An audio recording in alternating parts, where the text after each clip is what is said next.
Fala Preto Velho, do canal Pensamento Elevado. O livro foi psicografado pelo médium Vanderlei de Oliveira, através do espírito do pai João de Angola. Nós falamos aqui anteriormente, iniciamos a fala sobre a linguagem de pretos velhos, com uma epígrafe do livro Gênese, falando sobre a unidade que se espera no futuro em relação às religiões.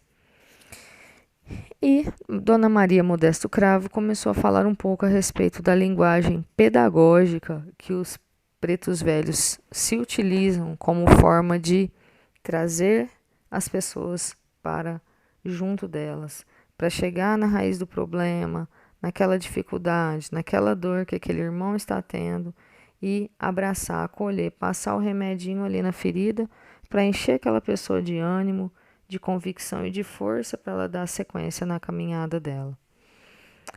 Continuando a leitura.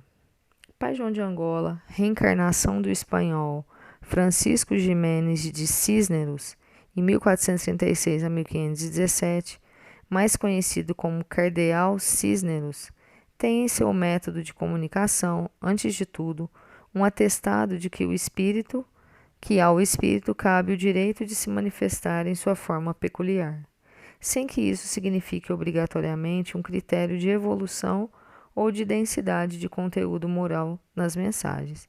Então, isso aqui é algo simples. O espírito, isso está no livro dos espíritos, que o espírito pode se apresentar da forma que ele queira. No livro dos médiuns também tem. Então, ele se apresenta assim. Não tem a ver com evolução e nem com moral. É uma quebra de estereótipo em relação à noção deturpada que se formou sobre o mentor espiritual ou guia. Pai João mostra que mentores também erram, também choram, também falam e também escrevem errado. Os mentores também são gente. Então foi criado um estereótipo em relação a mentor, como sempre aquela pessoa de branquinho ou uma pessoa da cor branca e que sempre tem uma fala perfeita, né? Não que a gente vai criar um rótulo e um preconceito contra essas pessoas, mas isso é um estereótipo. Então ele vem quebrar isso, né? Uma fala simples, mostrando um tanto de coisa assim que ele já passou e que ele também está na condição de evolução, ele não é perfeito ainda.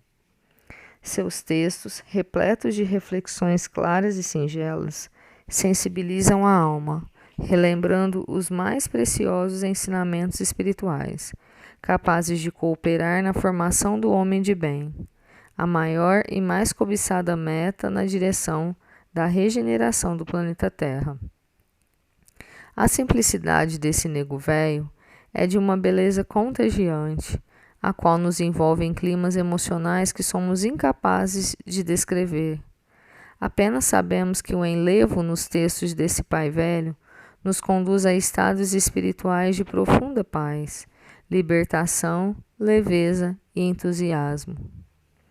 Pai João bem que poderia construir seus textos em uma linguagem que louvasse a língua portuguesa, com verbos perfeitos, palavras rebuscadas. Entretanto, sua forma de se expressar não impede a profundidade de suas abordagens e a densidade de suas ideias, assumindo diversas posturas pedagógicas em conformidade com a natureza dos textos. Consultor, orientador, psicólogo, conselheiro, pajé, instrutor, educador, mago e preto velho. Esse é o Pai João de Angola. Um pouco de cada uma de suas personalidades está projetada nas suas palavras. Então, assim, ele oferece imensas possibilidades para a gente, né? Porque ele tem um arcabouço espiritual de conhecimento e que ele consegue ali passar para a gente tudo isso de uma forma amorosa, né?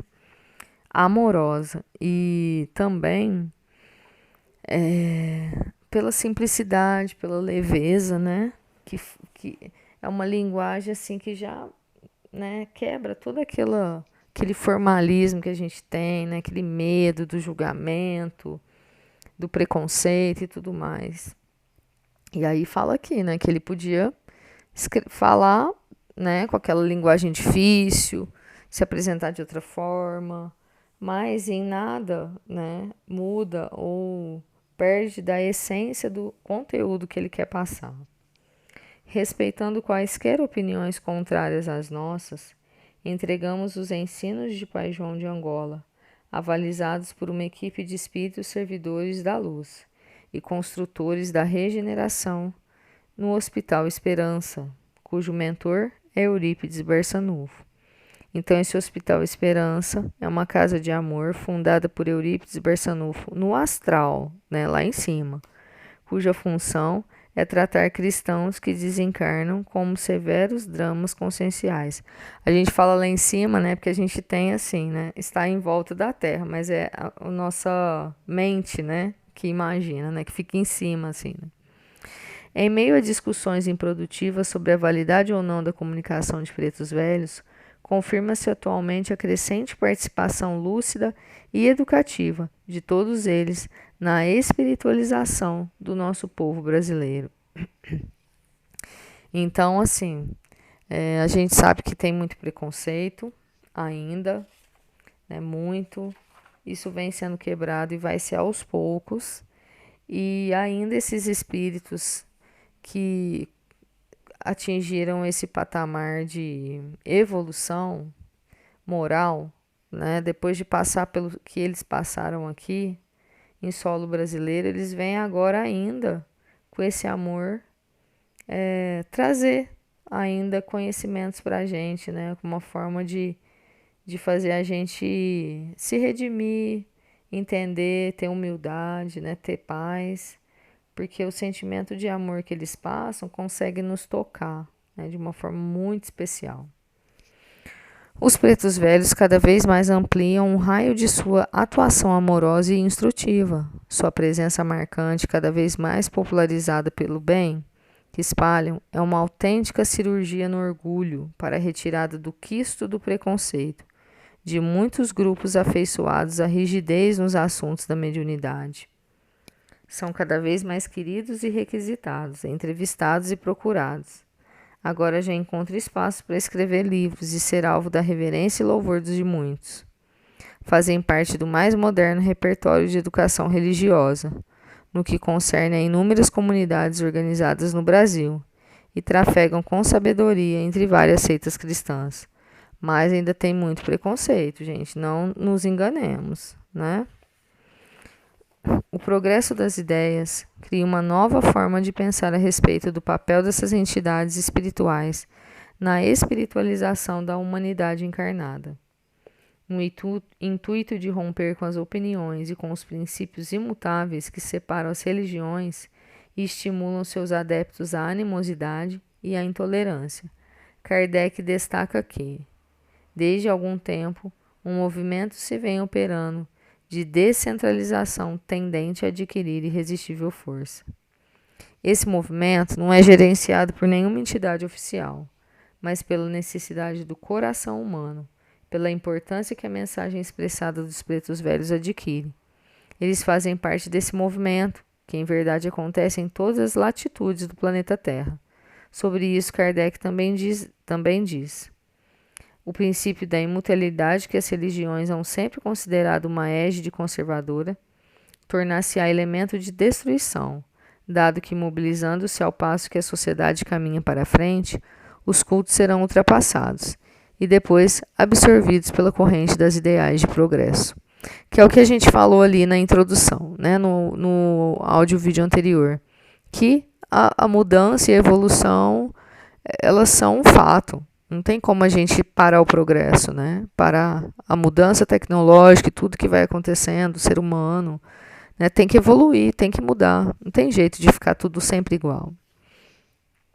O terreno neutro das religiões está sendo criado a contragosto de muitos, que se aferram a premissas inflexíveis e se fazem oponentes à naturalidade com que se operam tempos novos. Então, quer dizer, tem gente que não aceita, não quer mudar, quer ficar só do mesmo jeito.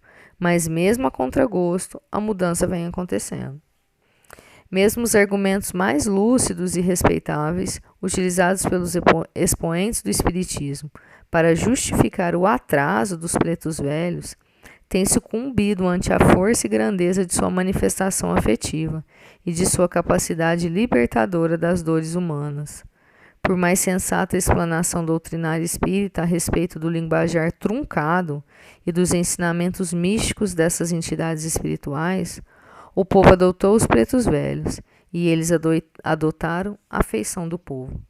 Então a gente precisa ter um olhar sobre isso, porque, gente, muita gente nega que existe preconceito, acha que isso é bobeira e não é. A gente vê muito, tem muito preconceito. Igual aqui na doutrina, agora ainda acontece uma outra vez mais. Mas, é espírito atrasado, para que falar desse jeito? Será possível é possível entender que ele quer se manifestar assim, justamente para, sabe, derrubar esse orgulho, derrubar esse estereótipo aí dessa fala que tem que ser perfeitinha. Como a gente está dizendo, não quer dizer que não possa passar um médico, um doutor, mas a gente não pode tratar de maneiras diferentes por causa do jeito de falar, do jeito de se apresentar. Então, isso é direto, é atingir diretamente o nosso orgulho. Tá no finalzinho, vou terminar, tá? A relação de amor e afeto entre pretos velhos e multidões abateu as mais severas teses da lucidez, exaradas com base nos princípios da mediunidade à luz do espiritismo, e que cada vez mais eles assumam o lugar que merecem. Ninguém mais consegue escravizar os pretos velhos. Louvado seja Deus. Livre para falar, fala, Pai João. Falar difícil é muito fácil. Difícil é falar, fácil e simples como faz o preto velho. Novembro de 2012. Então está aí nessa reflexão muito importante que a Maria Modesto trouxe sobre essa forma de se apresentar, essa linguagem, e que existe muito preconceito e que é um ataque direto ao orgulho, porque muitas vezes considera-se que esses espíritos são, como ela falou aqui, né, atrasados, né? Para que vai falar desse jeito no centro? E por que não falar? Então, é tudo fruto de preconceito, né? De discriminação que acontece na forma de falar e de agir. E uma coisa importante que falou aqui no finalzinho é que atraem as multidões. Por que será que assim, grande parte das pessoas que ouve gosta, né? E por que será que alguma parte se sente tão incomodada, né? São coisas para a gente refletir.